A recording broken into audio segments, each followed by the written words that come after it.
प्रिय विद्यार्थियों, आज हम कक्षा 7वीं वसंत भाग 2 पाठ्यपुस्तक में से चिड़िया की बच्ची जैनेन्द्र कुमार जी द्वारा लिखित कहानी का सार सुनेंगे।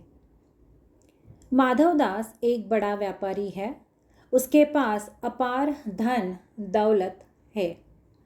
संगमरमर से बनी नई कोठी अर्थात बड़ा मकान भवन, उसके सामने सुहावना बहुत ही प्यारा बगीचा जिसमें फूल पौधे से भरे हुए हौजा, फव्वारे, छोटा सा तालाब, इन सब को आकर्षित करने वाला दृश्य उसके कोठी के सामने है। वह व्यक्ति बहुत ही कला प्रेमी है। किसी प्रकार की कोई बुरी लत अर्थात आदत उसे नहीं है। इतना सब कुछ होने पर भी उसके जीवन में खालीपन है क्योंकि वो अकेला रहता है। एक दिन शाम के समय गुलाब के पौधे की टहनी पर एक चिड़िया आकर बैठ गई। चिड़िया बहुत ही सुंदर थी। वह इधर उधर फुदक रही थी। नन्ही सी चोंच से प्यारी प्यारी आवाज़ निकाल रही थी। माधवदास को वह चिड़िया बहुत प्यारी लगी। वे उसे कहने लगी, चिड़िया, यह बगीचा मैंने तुम्हारे लिए ही बनाया है। तुम बेझिझक यहाँ आया करो। ये सुनकर चिड़िया घबरा गई और वह बोली, नहीं नहीं, मैं तो बहुत थकी हूँ। मैं थक कर यहाँ कुछ समय बैठना चाहती हूँ और विश्राम होने के बाद मैं चलू जाऊँगी। मुझे माफ़ करना। माधवदास का मन चाहता है कि चिड़िया अब उसके पास रह जाए, उसके सुने महल में चहचहाट करे, आवाज़ करे, चहचहाने की गूंज आ जाए। वह कहता है कि देखो कैसे सुंदर बहार है, पानी खेल रहा है, गुलाब के फूल खिले हुए हैं, महल में भी एक एक चीज़ है। मैं तुम्हारा सोने का एक सुंदर घन बनवा दूंगा, मोतियों की झालर भी उसमें लटकाऊंगा। तुम यहाँ खुश रहोगी। मेरे पास बहुत धन दौलत है। तुम्हारा पिंजरा सोने का होगा, ऐसा होगा जैसे पूरी दुनिया में किसी के पास न हो। पानी पीने की कटोरी भी सोने की होगी। मेरे पास बहुत छोटे छोटे मकान इस महल के अंदर है, अर्थात बहुत कोठियाँ है, बगीचे हैं, वह दास दासियाँ हैं, नौकर चाकर है। तुम यहाँ पर बहुत खुश प्रसन्न रहोगी। संध्या होने पर चिड़िया माँ के पास वापस जाना चाहती है। वह सेठ को साफ साफ कहती है, मैं भटक कर तनिक आराम के लिए इस डाली पर रुक गई। अब भूल कर भी ऐसी गलती न होगी। तुम्हारी बातें मेरे समझ में नहीं आती।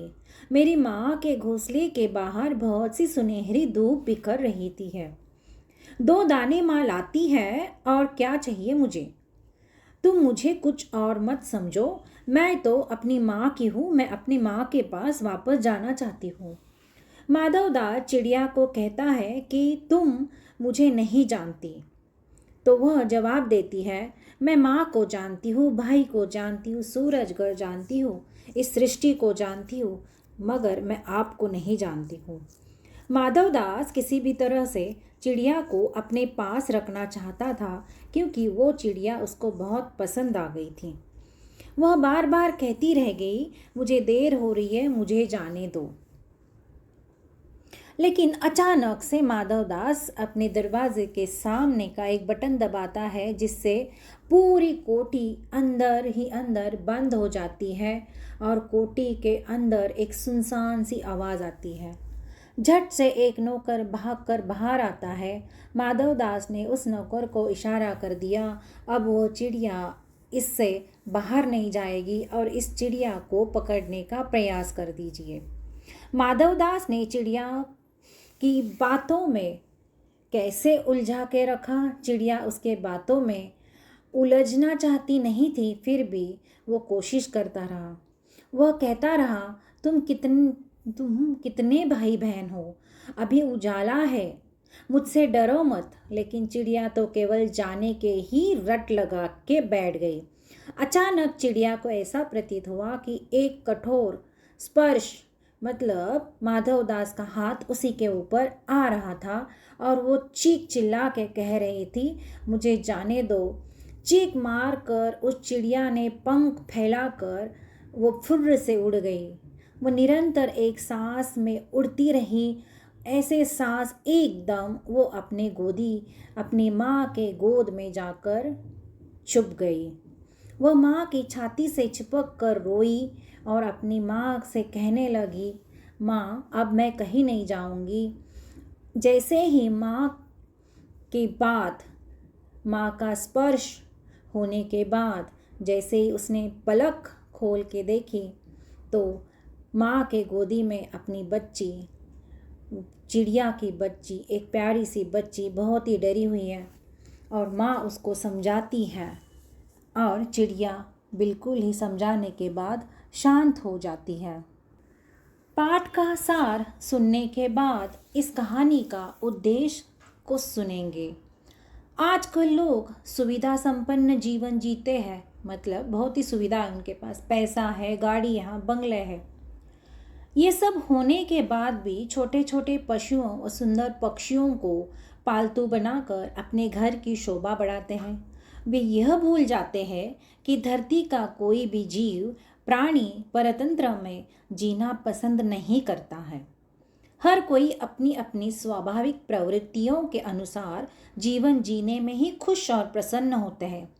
ऐसा ही इस पाठ में भी दर्शाया है कि सेठ माधवदास अपने बगीचे में एक चिड़िया की बच्ची को घूमते हुए विचरण करते हुए देखता है तो कहीं प्रलोभन मतलब उनकी इच्छाएं द्वारा उसे अपने घर में रहने का आग्रह करता है। जब वह नहीं मानती तो अपने नौकर से उसे पकड़वाना चाहता है, लेकिन चिड़िया की बच्ची बड़ी मुश्किल से वहाँ से भाग निकलने में सफल रहती है। इस प्रकार इस कहानी के लेखक जैनेन्द्र कुमार जी अपने उद्देश्य में पूर्व सफल रहे कि पशु पक्षी भी स्वतंत्रता से जीना पसंद करते हैं। हर एक स्वतंत्रता आज़ादी चाहिए। प्रिय विद्यार्थियों, चिड़िया की बच्ची का पाठ का सार अगर आपको समझ में आया तो आप इस पाठ पर आधारित प्रश्नों के उत्तर बड़े आसानी से लिख पाओगे। धन्यवाद।